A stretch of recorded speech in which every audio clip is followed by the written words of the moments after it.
Shalom. Ya, terima kasih pada Pak Evangelis Sofyan Wijaya. Beliau adalah teman saya kira-kira 5 tahun yang lalu ya, dan seorang motivator sekuler. Puji Tuhan telah memberikan kita kepada satu pencerahan firman Tuhan. Saudara yang kasih dalam Kristus, ada beberapa pengumuman. Next, ditayangkan yang pengumuman. Jadi pengumuman ini saudara, karena saya menjadi ketua umum Sinode CMC, ketua DPP, ya, di dalam satu anggaran dasar dan rumah tangga DPP, peserta DPD, peserta DPC bekerja sama untuk menghasilkan sesuatu yang baik. Saya sudah beritakan kepada seluruh komil di Jakarta Utara tadi pagi, ya, setiap gereja di Jakarta kalau bisa diumumkan seperti begini. Ya. Yang pertama, visi Sinode CMC itu 500 gereja lokal di 38 provinsi. Ya. Khususnya 250 gereja di Jakarta. Ya, 50 untuk Jakarta Pusat, 50 Jakarta Utara, 50 Jakarta Timur, 50 Jakarta Barat, 50 Jakarta Selatan.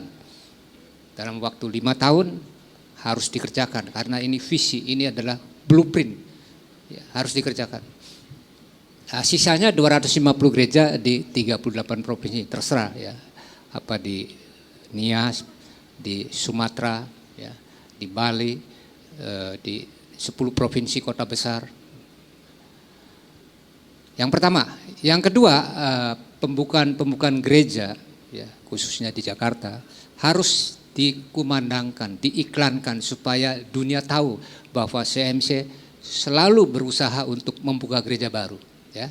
Yang pertama tanggal 15 Juli 2024 hari Senin pukul 17.00 yang akan digembalakan oleh Pendeta Dr. Anita Lubis di Kelapa Gading. Bagi saudara-saudari yang ingin datang silakan saudara. Ya. Khususnya jemaat Ginosko ini saudara, jemaat saya ibaratkan hubungan antara bapak dan anak. Ya, kita akan mendukung ya, saudara. Jikalau saudara setia taat menjadi anggota CMC Ginosko, ikuti saja acara-acara ini dan hadir gitu, saudara. Ya. Yang kedua adalah tanggal 28 Juli di Jakarta Barat, ya, Pendeta Dr. Johan, ya, itu sudah komit, kita akan dilantik, saudara, pukul 10 pagi. Nah, bagi saudara yang berminat bisa hadir.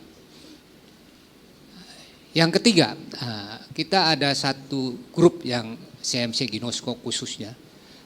Orang-orang yang dekat dengan CMC Ginosko, karena saya ketua sinodenya, saya lebih fokus berkolaborasi, menghargai seperti anak sama bapak, saudara. Ya, asal saudara sering kontak saya. Ya. Itu yang ini hari tadi sudah dilaksanakan. Nanti tanggal 21 Pendeta Evangelis Hengki Susanto yang di sini. Ini juga ya, dan ini yang tadi WL Pendeta Usman Gia, ya, itu beliau sudah buka di Kelapa Gading. Ya, ibadah jam 8.30. Ya, Pak Gia ada event-event besar, saudara bisa ikut kita dan saudara bisa jadi WL pembicara, ya, Pendeta Johan juga tadi. Ya.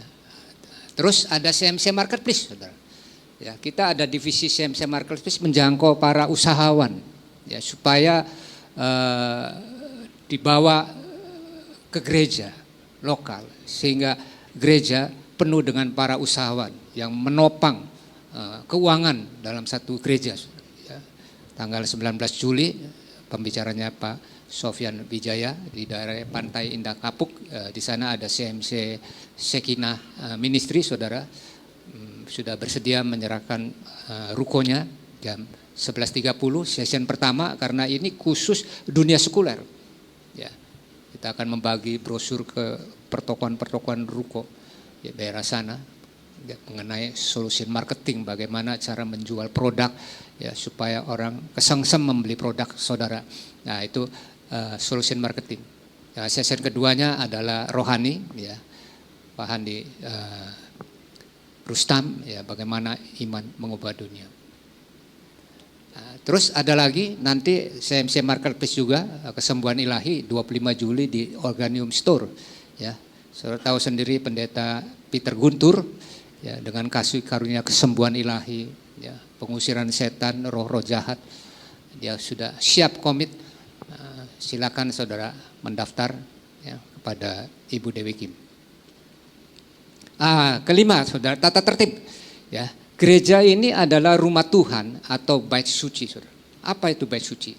Sebuah bangunan yang didirikan sebagai rumah Tuhan yang kudus bagi persekutuan antara Tuhan dan jemaat, serta tata cara ibadah yang tertinggi, terkudus dan tertib, saudara.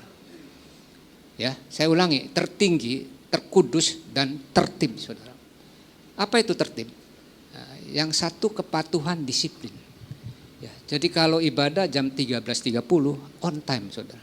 Ya, jangan terlambat. Saya kalau diundang orang jam 13.30, setengah jamnya sebelumnya saya sudah datang.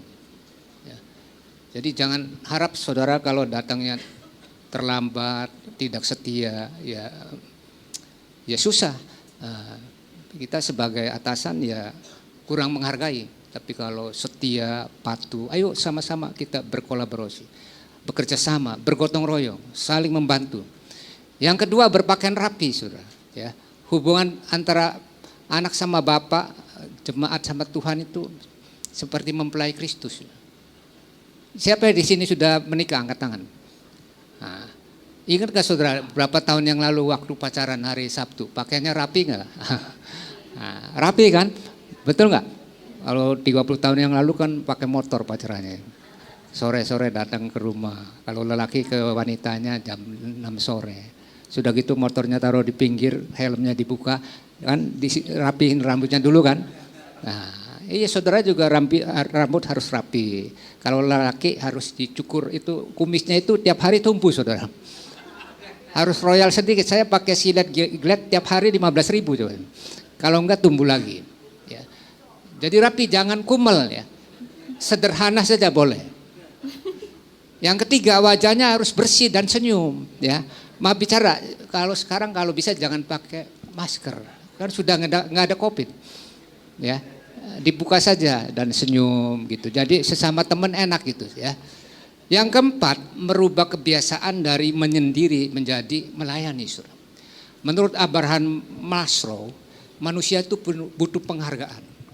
Yang pertama adalah penghargaan dari diri sendiri. Kita ini orang berharga, harus menjaga. Yang kedua, butuh penghargaan dari orang lain, saudara. Nah, kalau saudara tidak pernah melayani, ya mana mungkin orang menghargai saudara. Atau saudara tidak pernah berprestasi, tahu nggak? Tidak pernah menolong orang lain, tidak pernah mendaftarkan, Pak, pakai saya ini Pak, di bidang ini Pak. Saya hargai, kayak tadi Pak Gia. Pakai saya Pak Guda di bidang WL. Masa benar nih? Iya, saya sudah belajar di sekolah tinggi teologi diajarin. Benar. Minggu depan kan bagus, saudara. Tepuk tangan dulu untuk Pak ya. Nah, baru saya menghargai dia, baru saya keluar duit sama dia, saudara kasih PK. Amin, saudara. Coba kalau dia WL-nya jelek, saya nggak mau kasih PK. Nah, jadi itu loh, saudara. Jadi penghargaan orang lain ini masalahnya menyangkut excellent, pribadi yang unggul, yang memiliki kompetensi. Makanya Pak Sofyan menyarankan saya nanti Sabtu depan tanggal 20 Juli jam 12 siang Pak Sofyan akan mengajarkan public speaking, bagaimana caranya berbicara depan umum, bagaimana cara melayani Tuhan. Lah saya ingin memuridkan, jangan Ibu Dewi Kim sendiri aja sudah. Siapa yang ingin mau datang, angkat tangan. Nanti datang ke tempat saya, kasih makan, kasih pengajaran gratis. Amin saudara. Nah, harus saudara melibatkan diri, saudara. Jadi supaya saudara tadi apa yang dikatakan Pak Sofyan berubah dari kekurangan menjadi berkelimpahan, dari tidak bisa apa-apa, from nothing to something, menjadi manusia unggul. Dengan pembelajaran, saudara. Kalau di luar bayarannya mahal, di kita gratis, saudara. Nah, ya, daftar pada Ibu Kim. Ya, Sabtu depan tanggal 20 Juli jam 12 siang makan dulu. Nah, terus kasih pengajaran tentang public speaking. Yang kelima, setiap anggota gereja CMC Ginosko yang profesinya usahawan dan profesional diizinkan presentasi produk usahanya 5 menit. Tadi sebetulnya saya cari Ibu Nancy Lim, dia katakan dia punya ruko, ada refleksi kaki, ada salon, ada pijit, tapi dia kondangan. Di sini siapa yang punya profesi usahawan, jual catering, angkat tangan. Atau siapa ya, usahawan ada nggak? Pengusaha? Sama sekali nggak ada. Hah? Siapa? Siapa?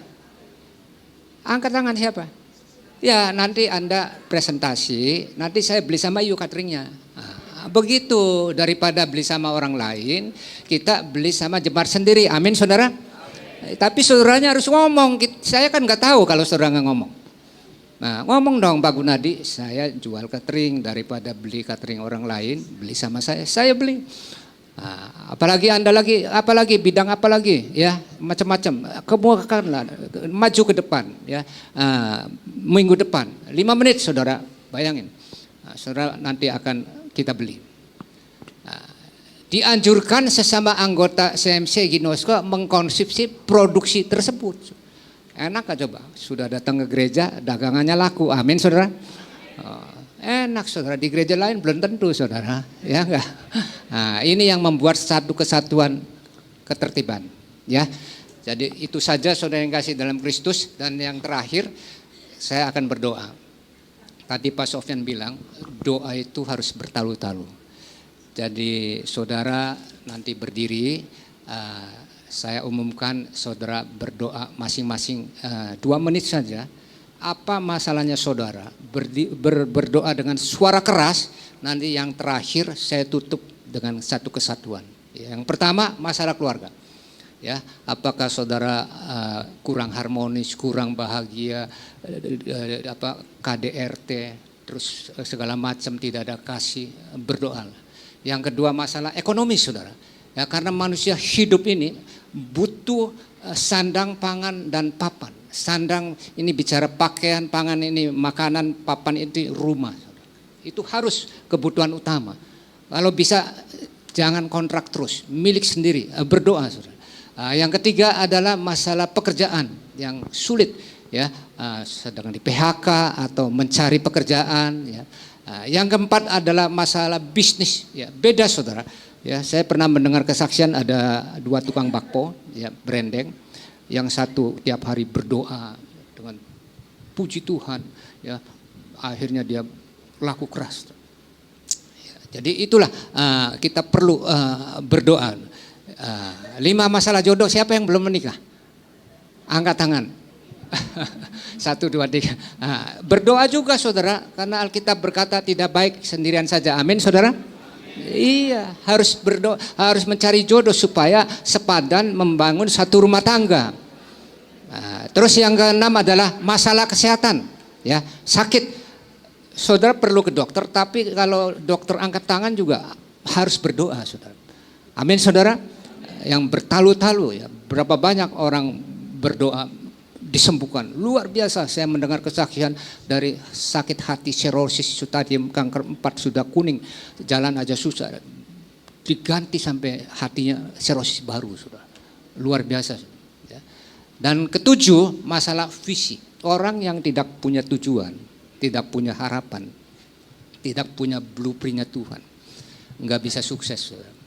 Mulai sekarang saudara mimpi saja, tapi untuk perkara-perkara Tuhan, saudara. Ya. Kalau tidak punya impian, tidak punya harapan, jangan harap saudara bisa sukses. Percaya saya lah, ya. Tapi mulai sekarang saudara mimpi dengan apa saja pengharapan, ya.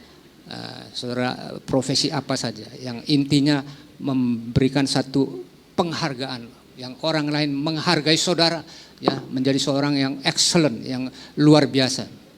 Saudara lihat orang tanpa pengharapan, video klipnya. Coba next, digedein.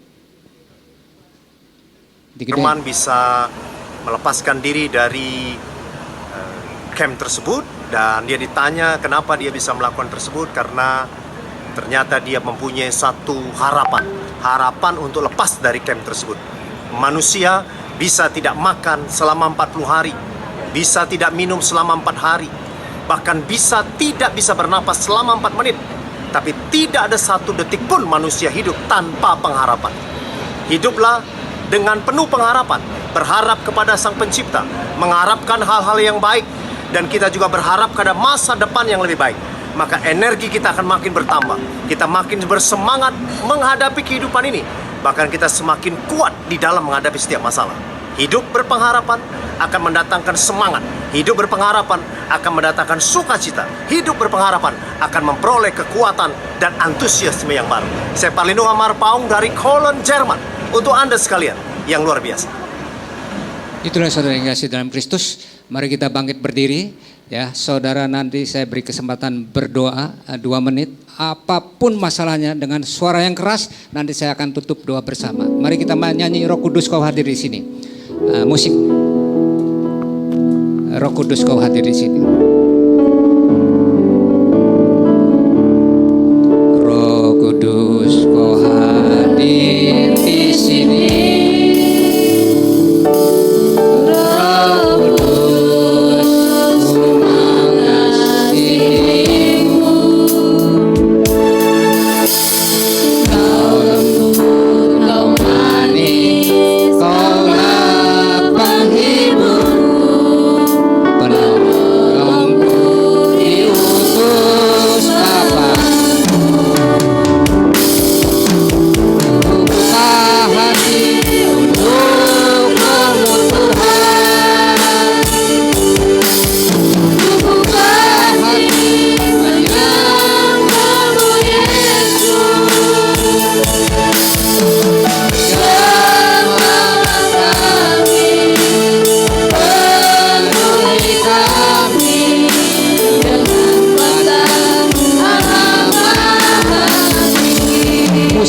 Musik saja dengar.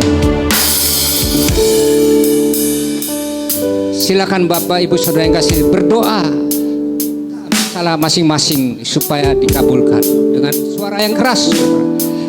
Berdoa dengan percaya bahwa hubungan antara anak dan Bapak pasti dikabulkan. Sembari angkat tangan saudara tinggi-tinggi saudara. Berdoalah saudara dengan suara. Pasti Tuhan kabulkan. Tanpa doa, saudara tidak akan mendapat berkat dari Tuhan. Doa adalah satu kekuatan yang tidak ada tandingannya di dunia ini, saudara. Ya, satu-satunya kekuatan yang membuat saudara berubah dari kekurangan menjadi berkelimpahan, dari sakit penyakit menjadi sembuh, dari putus pengharapan menjadi berharap sesuai visi saudara. Terus berdoa, angkat tangan tinggi-tinggi sesuai dengan permintaan masing-masing.